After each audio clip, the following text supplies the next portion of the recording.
Hello friends, welcome to GS analysis centre. Daily current affair के session में आज हम डिस्कस करेंगे 24, 25 और 26 जून का करंट अफेयर। 24 से 25 जून को करंट अफेयर नहीं आया था दोस्तों, तो पिछला छूटा हुआ भी करंट अफेयर आज के इस वीडियो में कवर करेंगे। दोस्तों, इधर कुछ प्रॉब्लम चल रहा है डिवाइस में, जिसकी वजह से मैं डेली करंट अफेयर नहीं दे पा रहा हूँ। जैसे ही प्रॉब्लम ठीक हो जाएगा मैं डेली करंट अफेयर आप सभी को टाइम पर प्रोवाइड करने लगूँगा, तो टेंशन लेना नहीं है। मैं करंट अफेयर जो भी छूटेगा उसको कवर करा दूँगा, ठीक है। तो चलिए स्टार्ट करते हैं आज का सेशन। पहला क्वेश्चन है, निम्न में से किसे इंटेलिजेंस ब्यूरो का नया प्रमुख नियुक्त किया गया है? तो इंटेलिजेंस ब्यूरो का जो डायरेक्टर होता है वही प्रमुख होता है। तो हाल ही में इंटेलिजेंस ब्यूरो के नए डायरेक्टर बने हैं तपन कुमार डेका, जो कि 1988 बैच के आईपीएस ऑफिसर हैं। इन्हें अरविंद कुमार के स्थान पर नियुक्त किया गया है। अरविंद कुमार 2019 से ही आईबी के प्रमुख हैं, ठीक है। देखिए, इंटेलिजेंस ब्यूरो की बात करें तो इसका गठन किया गया था 1887 में। मुख्यालय नई दिल्ली में है। इंटेलिजेंस ब्यूरो का आदर्श वाक्य है जागृतम अहर्निशम।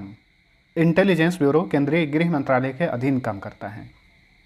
नेक्स्ट, केंद्र सरकार ने भारतीय खुफिया agency research and analysis wing यानी रॉ के सचिव सामंत कुमार गोयल का कार्यकाल कितने साल के लिए बढ़ा दिया है? देखिए, रॉ का नाम आप लोग सुनते होंगे और आप लोग जो है आईएसआई का भी नाम सुनते हैं। आईएसआई ये पाकिस्तान की खुफिया एजेंसी है, वहीं रॉ ये भारत की खुफिया एजेंसी है। रॉ का फुल फॉर्म होता है रिसर्च एंड एनालिसिस विंग। तो इसके प्रमुख हैं सामंत कुमार गोयल, जो रॉ का सचिव होता है वहीं इसका प्रमुख होता है। तो देखिए, सामंत कुमार गोयल का कार्यकाल 1 साल के लिए बढ़ा दिया गया है। ऑप्शन बी राइट आंसर है। ये 2019 से ही इस पद पर कार्यरत हैं, फिर से 1 साल के लिए इनका कार्यकाल बढ़ा दिया गया है। सामंत कुमार गोयल जो हैं ये 1984 बैच के आईपीएस ऑफिसर हैं। रॉ की स्थापना की गई थी 21 सितंबर 1968 को। मुख्यालय नई दिल्ली में है। आदर्श वाक्य है रॉ का धर्मो रक्षति रक्षिता।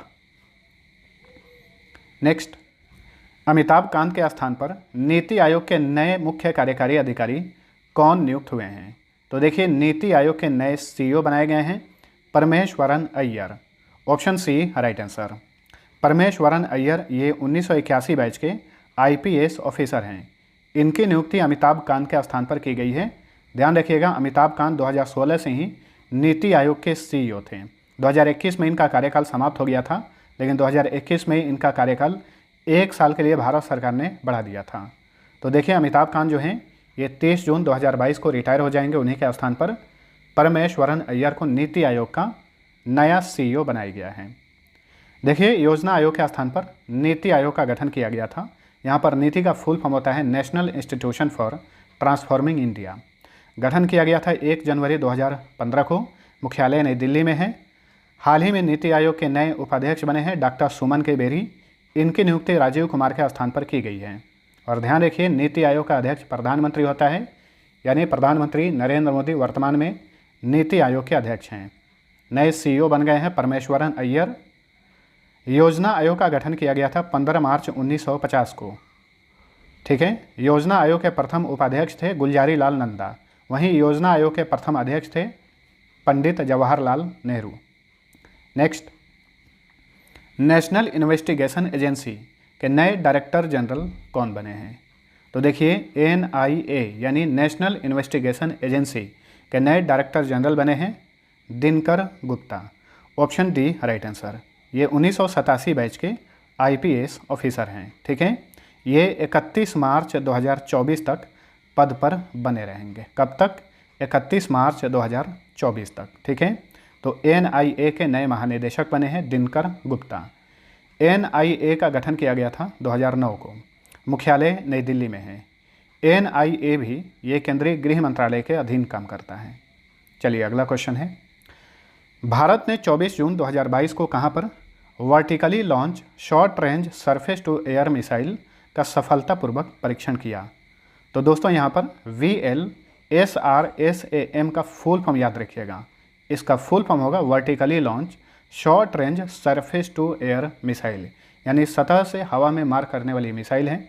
हाल ही में इसका सफल परीक्षण किया गया ओडिशा के चांदीपुर एकीकृत रेंज से। ऑप्शन ए सही उत्तर है। और इसका परीक्षण किया भारतीय नौसेना और DRDO ने संयुक्त रूप से। इस मिसाइल का विकास किया है DRDO ने, ठीक है। DRDO का फुल फॉर्म होता है defence research and development organisation. इसका हेडक्वार्टर नई दिल्ली में है।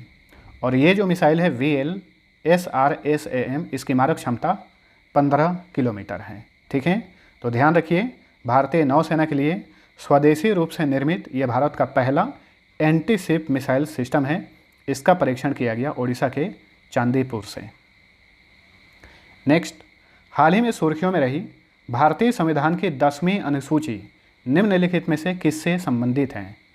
देखिए, महाराष्ट्र में राजनीतिक संकट के कारण भारतीय संविधान की 10वीं अनुसूची काफ़ी चर्चा में है। तो ध्यान रखिएगा, ये किससे संबंधित है? दल बदल विरोधी कानून से संबंधित हैं, ठीक है। महाराष्ट्र में शिवसेना के कुछ विधायक जो हैं ये दल बदलने की कोशिश में हैं और महाराष्ट्र में राजनीतिक संकट है, जिसके कारण जो है 10वीं अनुसूची काफ़ी चर्चा में है। अब ये 10वीं अनुसूची क्या है, इसके बारे में जान लीजिए। 10वीं अनुसूची को आमतौर पर दल बदल विरोधी अधिनियम भी कहा जाता है। भारतीय संविधान के 52वें संशोधन 1985 के तहत 10वीं अनुसूची को भारतीय संविधान में जोड़ा गया था। इसका मतलब ये है कि कोई भी विधायक या लोकसभा सदस्य दल अगर बदलता है, कोई भी राजनीतिक पार्टी चेंज करता है, तो उसे अयोग्य करार दिया जा सकता है इस अधिनियम के तहत, ठीक है। तो ये है 10वीं अनुसूची जो कि दल बदल विरोधी कानून से संबंधित है। संविधान का कौन सा संशोधन के तहत इसे जोड़ा गया था? 52वें संविधान संशोधन 1985 के तहत, ठीक है। चलिए अगला क्वेश्चन है, केंद्रीय सूचना और प्रसारण मंत्रालय ने bureau of outreach and communication का नाम बदलकर क्या रखा है? तो हाल ही में bureau of outreach and communication का नाम बदलकर रखा गया है केंद्रीय सूचना ब्यूरो, यानी central bureau of communication. Option B right answer. वर्तमान में केंद्रीय सूचना और प्रसारण मंत्री हैं अनुराग सिंह ठाकुर, उनके पास खेल मंत्रालय भी है। नेक्स्ट, ओशिनिक्स सिटी नामक दुनिया का पहला तैरता हुआ शहर किस देश में स्थापित किया जा रहा है? तो देखिए, ओशिनिक्स सिटी नामक दुनिया का पहला तैरता हुआ शहर स्थापित किया जा रहा है दक्षिण कोरिया में। Option D right answer. दक्षिण कोरिया का एक मशहूर शहर है बुसान।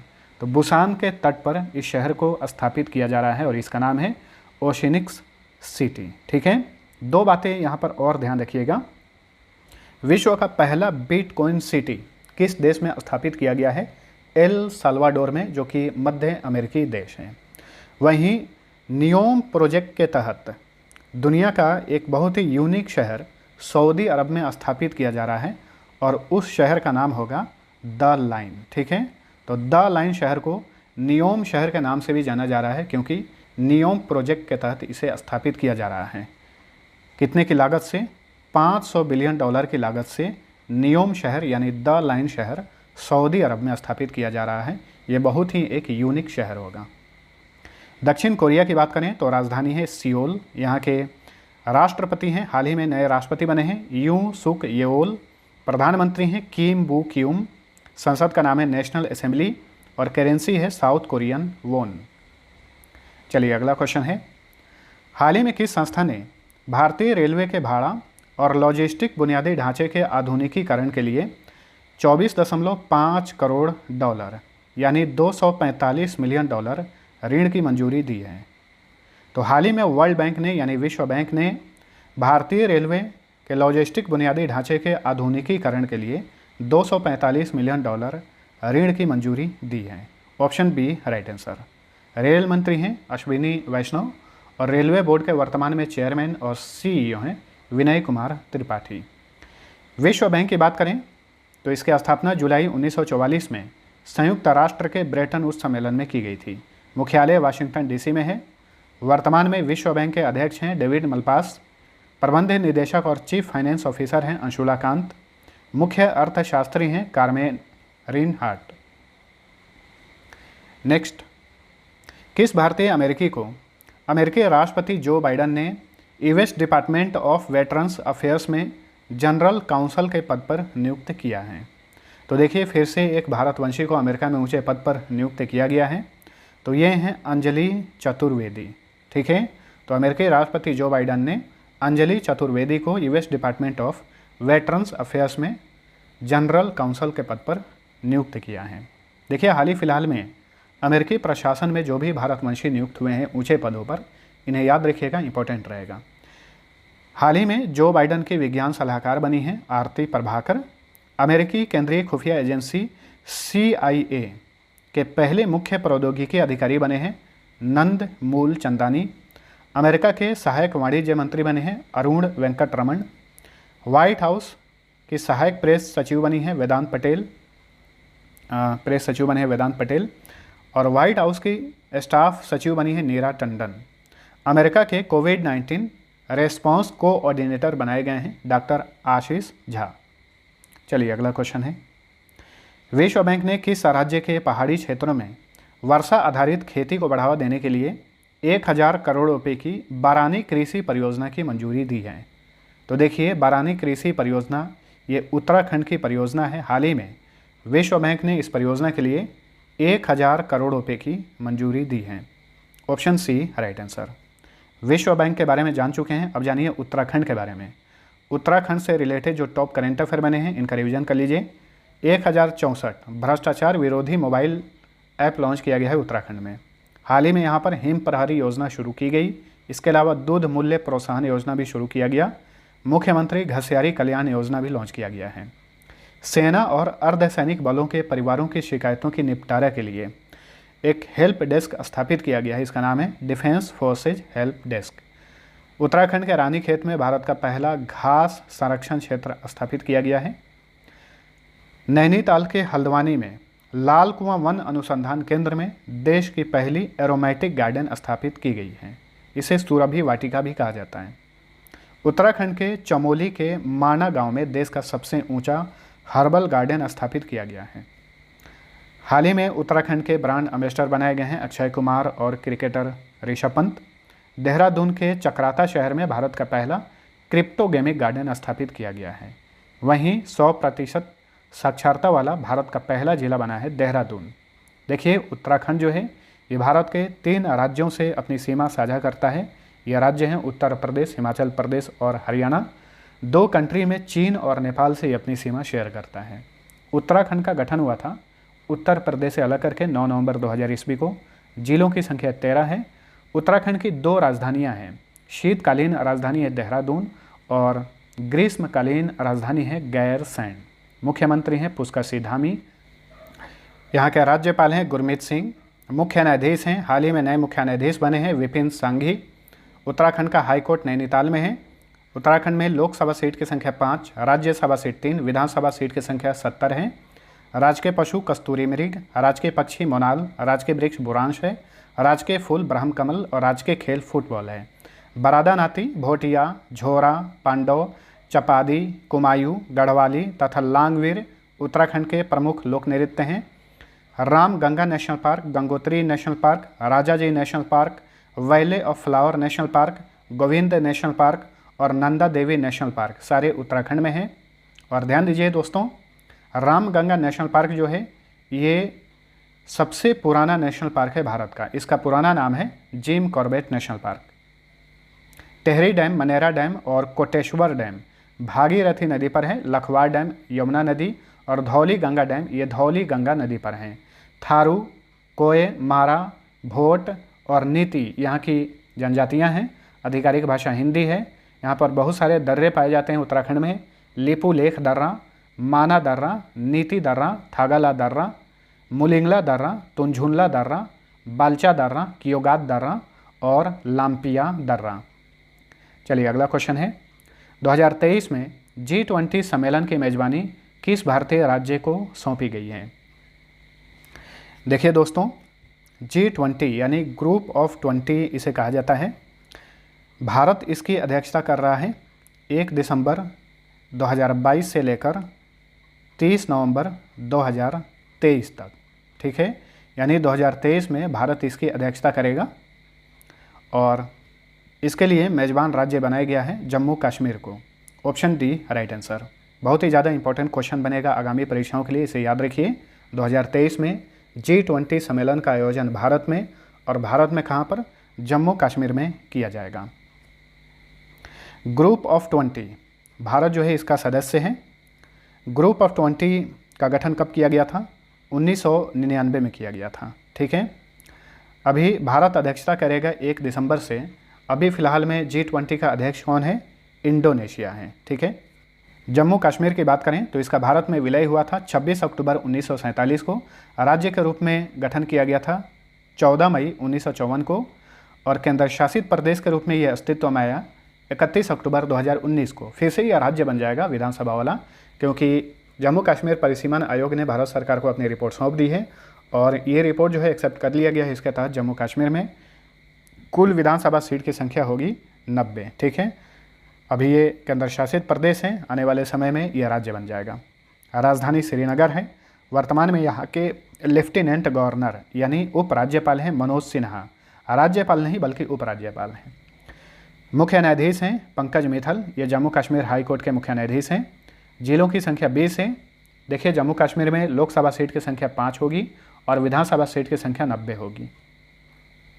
नेक्स्ट, किस राज्य सरकार ने सर्दियों के मौसम में प्रदूषण बढ़ने की आशंका को देखते हुए 1 अक्टूबर 2022 से 28 फरवरी 2023 तक शहर में गैर जरूरी ट्रकों और भारी वाहनों के प्रवेश पर रोक लगा दी है? तो देखिए, कुछ महीना तक दिल्ली सरकार जो है घोषणा की है कि जो भी गैर जरूरी ट्रक हैं या फिर भारी वाहन हैं वे दिल्ली में प्रवेश नहीं करेंगे। तो ऑप्शन सी राइट आंसर है। नेक्स्ट, इकोनॉमिस्ट इंटेलिजेंस यूनिट के द ग्लोबल लिवेबिलिटी इंडेक्स 2022 के अनुसार निम्न में से कौन सा शहर रहने के लिहाज से दुनिया का सबसे अच्छा शहर है? तो देखिए, हाल ही में इकोनॉमिस्ट इंटेलिजेंस यूनिट ने अपना इंडेक्स जारी किया है।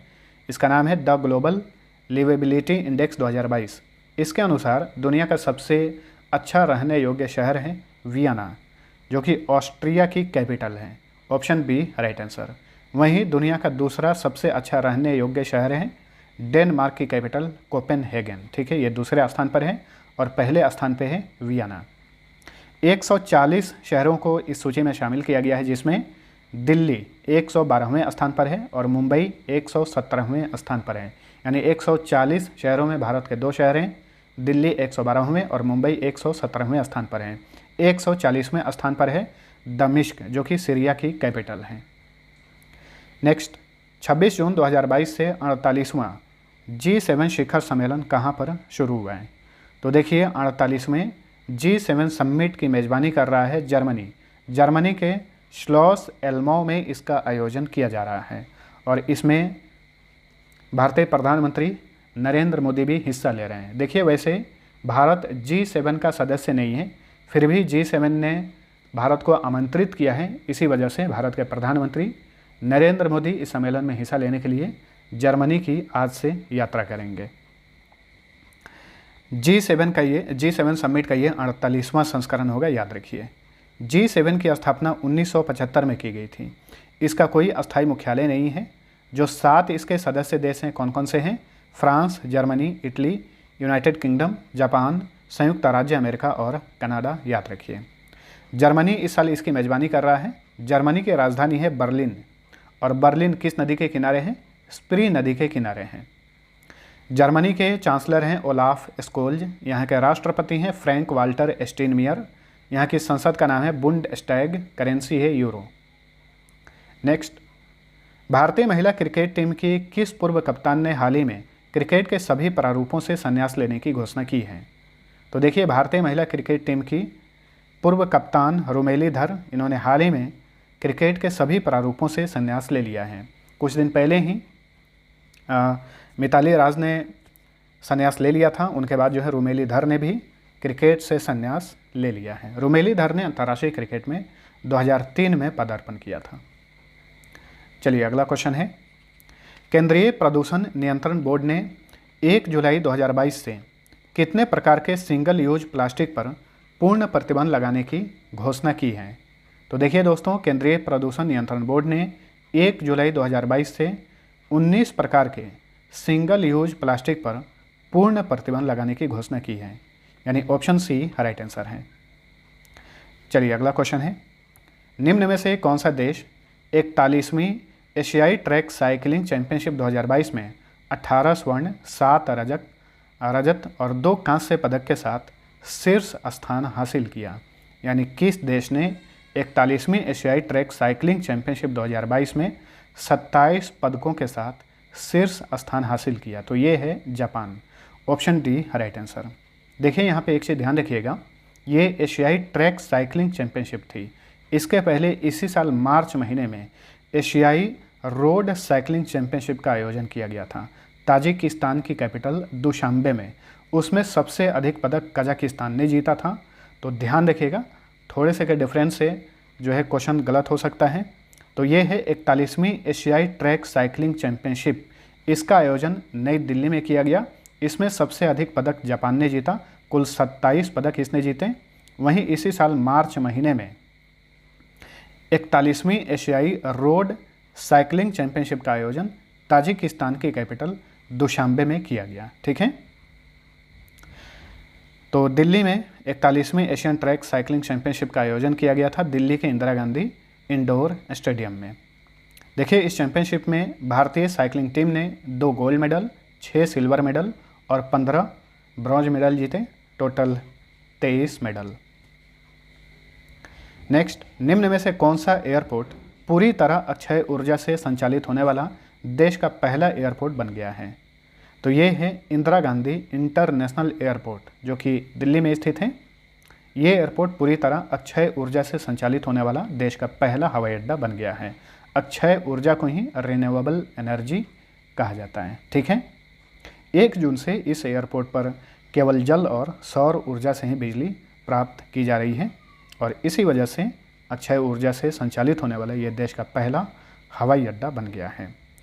तो ये हवाई अड्डा दिल्ली में है। राजीव गांधी इंटरनेशनल एयरपोर्ट ये हैदराबाद में है। बिजू पटनायक अंतर्राष्ट्रीय हवाई अड्डा ये उड़ीसा में है। लाल बहादुर शास्त्री अंतर्राष्ट्रीय हवाई अड्डा ये यूपी में है। नेक्स्ट, हाल ही में अंतरिक्ष स्टार्टअप पारिस्थितिकी तंत्र के विकास पर राष्ट्रीय सम्मेलन 2022 कहाँ पर आयोजित किया गया? तो इस सम्मेलन का आयोजन किया गया कर्नाटक की कैपिटल बेंगलुरु में। इस सम्मेलन का उद्घाटन किए केंद्रीय मंत्री राजीव चंद्रशेखर। राजीव चंद्रशेखर जो हैं कौशल विकास और उद्यमिता राज्य मंत्री हैं।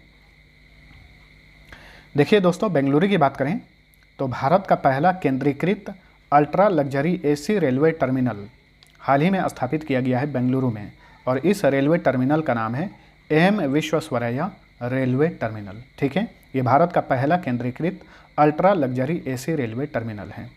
बेंगलुरु में बहुत सारे संस्थान हैं, जैसे कि इसरो का मुख्यालय है, Infosys, Wipro, Canara bank, CRED, DTDC express limited, Flipkart, Myntra, Ola cabs, PhonePe, Pixxel जो कि भारत की एक प्राइवेट अंतरिक्ष एजेंसी है, rail wheel factory, Swiggy, Ujjivan small finance bank limited, इन सभी का मुख्यालय बेंगलुरु में है। नेक्स्ट, प्रधानमंत्री नरेंद्र मोदी ने भारत के विदेश व्यापार से संबंधित सभी आवश्यक जानकारी प्राप्त करने के लिए किस पोर्टल को लॉन्च किया है? तो देखिए, हाल ही में पीएम मोदी ने एक पोर्टल लॉन्च किया है। इसका नाम है निर्यात पोर्टल। ऑप्शन ए सही उत्तर है। अब यहाँ पे निर्यात का फुल फॉर्म होगा national import export record for yearly analysis of trade. Next, हाल ही में किस भारतीय उद्यमी ने अपने 60वें जन्म दिवस के अवसर पर सामाजिक कार्यों के लिए 60,000 करोड़ रुपये दान करने का फैसला किया है? तो ये हैं गौतम अडानी, जो कि अडानी ग्रुप के चेयरमैन हैं। Option D right answer. हाल ही में इन्होंने सामाजिक कार्यों के लिए, जैसे कि हेल्थ, शिक्षा के क्षेत्र में 60,000 करोड़ रुपये दान करने का फैसला किया है और ये भारतीय कॉरपोरेट इतिहास का सबसे बड़ा दान होगा, याद रखिए। नेक्स्ट, 23 से 24 जून को वर्चुअली रूप से किसकी मेजबानी में 14वें ब्रिक्स शिखर सम्मेलन का आयोजन किया गया?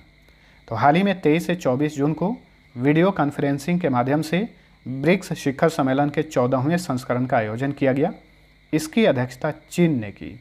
चीन के राष्ट्रपति हैं शी जिनपिंग, उन्होंने इसकी अध्यक्षता की। ठीक है, और भारत की ओर से इसमें प्रतिनिधित्व किए प्रधानमंत्री नरेंद्र मोदी। ब्रिक्स की बात करें तो इसका गठन किया गया था जून 2006 में। अगली बार यानी 15वें ब्रिक्स समिट की अध्यक्षता करेगा साउथ अफ्रीका 2023 में। ब्रिक्स का मुख्यालय शंघाई में है। 5 सदस्य देश हैं, ब्राज़ील, रूस, भारत, चीन और साउथ अफ्रीका। नेक्स्ट, 23 जून 2022 को निम्न में से कौन सा दिवस मनाया गया? तो देखिए 23 जून को हर साल 3 दिवस मनाया जाता है। कौन कौन सा? अंतर्राष्ट्रीय विधवा दिवस, संयुक्त राष्ट्र लोक सेवा दिवस और अंतर्राष्ट्रीय ओलंपिक दिवस। ये तीनों दिवस एक साथ 23 जून को हर साल मनाया जाता है, यानी ऑप्शन डी उपर्युक्त सभी। अब ये तीनों दिवस का 2022 में थीम क्या है याद रखिए।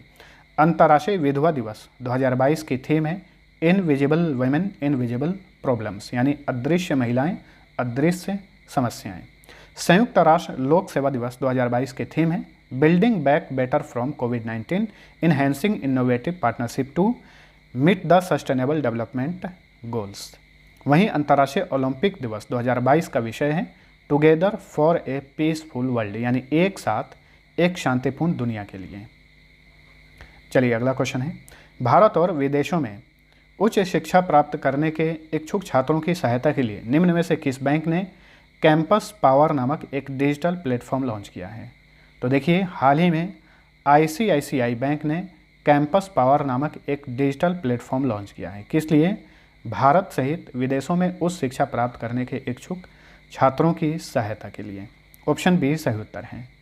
ICICI बैंक की बात करें तो यहाँ पर ICICI का फुल फॉर्म होता है industrial credit and investment corporation of India. Hindi में इसे कहा जाता है भारतीय औद्योगिक ऋण और निवेश निगम। इसका गठन किया गया था 5 जनवरी 1994 को। इसका हेड क्वार्टर वडोदरा में है। अब यहाँ पे कंफ्यूज नहीं होना है, ICICI बैंक का रजिस्टर्ड ऑफिस जो है वडोदरा में है और कॉरपोरेट ऑफिस मुंबई में है, तो इसका मुख्यालय माना जाएगा वडोदरा में है। ICICI बैंक के गैर कार्यकारी चेयरमैन हैं गिरीश चंद्र चतुर्वेदी, MD और CEO हैं संदीप बख्शी। ICICI बैंक का टैगलाइन है, 2 टैगलाइन है, हम है ना और ख्याल आपका। तो फ्रेंड्स ये था हमारा करंट अफेयर। वीडियो पसंद आया है तो लाइक और शेयर जरूर करना। अब चलिए पिछले क्लास का क्विक रिवीजन कर लीजिए। पहला क्वेश्चन था निर्माण श्रमिकों के कौशल विकास को बढ़ावा देने के लिए राष्ट्रीय पहल निपुण किसने लॉन्च किया है? केंद्रीय आवास और शहरी मामलों के मंत्रालय ने। इस मंत्रालय के मंत्री हैं हरदीप सिंह पुरी। उन्होंने हाल ही में निपुण योजना को लॉन्च किया है। भारत में 8वें अंतर्राष्ट्रीय योग दिवस समारोह का मुख्य स्थल कौन सा था? मैसूर। हाल ही में विश्व की सबसे बड़ी मीठे पानी की मछली किस देश में खोजी गई है? कंबोडिया में। फार्मूला 1 कनाडियन ग्रैंड प्रिक्स 2022 का खिताब किसने जीता? नीदरलैंड के मैक्स वेस्टापन ने। राष्ट्रीय स्तर पर व्यक्तिगत श्रेणी में प्रधानमंत्री योग पुरस्कार 2021 किसने जीता? भिखु संघ सेना ने, जो कि लद्दाख के हैं। यूक्रेन में युद्ध से विस्थापित बच्चों की सहायता के लिए किसने अपने नोबेल शांति पदक को रिकॉर्ड $103.5 मिलियन में नीलाम किया? दमित्री मुराटोव ने। ठीक है, 2021 में इन्हें शांति के क्षेत्र में नोबेल प्राइज दिया गया था। वर्ष 2021 के लिए शिक्षा में ICT को उपयोग के लिए यूनेस्को के किंग हमाद बिन ईसा अल खलीफा पुरस्कार से किसे सम्मानित किया गया है? Central institute of educational technology को, जो कि दिल्ली में स्थित है। कोलंबिया के नए राष्ट्रपति कौन बने हैं? Gustavo petro. ग्लिस्क्रोपस मेघालयनस जो हाल ही में खोजा गया था, किसकी प्रजाति है? ये चमगादड़ की प्रजाति है, मेघालय में खोजी गई है। पटाया में आयोजित लड़कियों के अंडर 15 एशियाई जूनियर स्क्वैश चैंपियनशिप में किसने स्वर्ण पदक जीता? अनाहत सिंह ने। पटाया थाईलैंड में है। हाल ही में इजराइल और किस राज्य सरकार ने क्षमता निर्माण और एकीकृत जल संसाधन प्रबंधन के क्षेत्र में एक संयुक्त घोषणा पत्र पर हस्ताक्षर किए हैं? हरियाणा ने। किस भारतीय प्रौद्योगिकी संस्थान ने सेप्टिक टैंक को साफ करने के लिए एक रोबोट विकसित किया है? IIT मद्रास ने। फीफा अंडर 17 महिला विश्व कप 2022 का मेजबान देश कौन है? भारत। और ये दूसरी बार होगा जब फीफा का कोई टूर्नामेंट भारत में आयोजित किया जाएगा। इसके पहले 2017 में फीफा अंडर 17 पुरुष विश्व कप का आयोजन किया गया था। हाल ही में किस राज्य सरकार ने एन्नम एजूथम योजना लॉन्च किया है? तमिलनाडु ने। TS तिरुमूर्ति के स्थान पर संयुक्त राष्ट्र में भारत के नए अस्थायी प्रतिनिधि कौन नियुक्त हुए हैं? Ruchira Kamboj. One nation one ration card योजना से जुड़ने वाला भारत का अंतिम राज्य कौन सा है? असम। किस राज्य ने भारतीय बधिर क्रिकेट संघ द्वारा आयोजित पहली अंडर 19 T20 राष्ट्रीय क्रिकेट चैंपियनशिप का खिताब जीता है? आंध्र प्रदेश ने। हरियाणा के मुख्यमंत्री मनोहर लाल खट्टर द्वारा लॉन्च पुस्तक अष्टांग योग के लेखक कौन हैं? डॉक्टर सोनू फोगाट। किस देश की महिला कुश्ती टीम ने बिश्केक में आयोजित अंडर 17 एशियाई चैंपियनशिप का खिताब जीत लिया है? भारत ने। किस देश में स्थित खूसगुल झील को यूनेस्को के विश्व नेटवर्क ऑफ बायोस्फीयर रिजर्व में शामिल किया गया है? यह मंगोलिया में स्थित है। यूनेस्को का मुख्यालय पेरिस में है। केंद्र सरकार ने कब से सिंगल यूज प्लास्टिक के उत्पादन, आयात, स्टॉक, बिक्री और उपयोग पर पूर्ण प्रतिबंध लगाने की घोषणा की है? तो देखिए 19 प्रकार के सिंगल यूज प्लास्टिक पर 1 जुलाई 2022 से प्रतिबंध लगा दिया जाएगा। नवीनतम पुस्तक Gautam Adani the man who changed India के लेखक कौन है? RN भास्कर। भारतीय रिजर्व बैंक ने कर्नाटक के दावणगेरे स्थित किस बैंक का लाइसेंस रद्द कर दिया है? इस बैंक का नाम है मिलथ कोऑपरेटिव बैंक लिमिटेड। निम्न में से किस यूएस कनाडाई लेखिका ने फिक्शन के लिए महिला पुरस्कार यानी वेमेन प्राइज 2022 जीता है? रूथ ओजेकी इनका नाम है। वेरी इंपॉर्टेंट क्वेश्चन है। हाल ही में R रविंद्रन का 69 साल की उम्र में निधन हो गया। उनका संबंध किस क्षेत्र से था? तो ये वरिष्ठ पत्रकार थे। हाल ही में प्रधानमंत्री नरेंद्र मोदी द्वारा लॉन्च पुस्तक भारतीय संविधान अनकही कहानी के लेखक कौन हैं? राम बहादुर राय। अब चलिए लास्ट क्विज का आंसर जानिए। पहला क्वेश्चन था पुरुष एकल वर्ग में ऑस्ट्रेलियन ओपन 2022 का खिताब किसने जीता?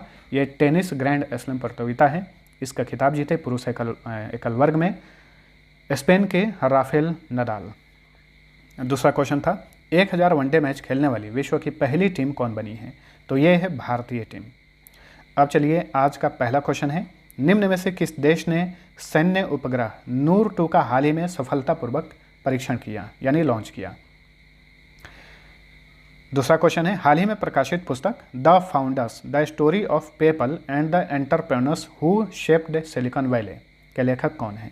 दोनों क्वेश्चन का आंसर नीचे कमेंट करके बताइए। मिलते हैं अगले वीडियो में, तब तक के लिए टेक केयर।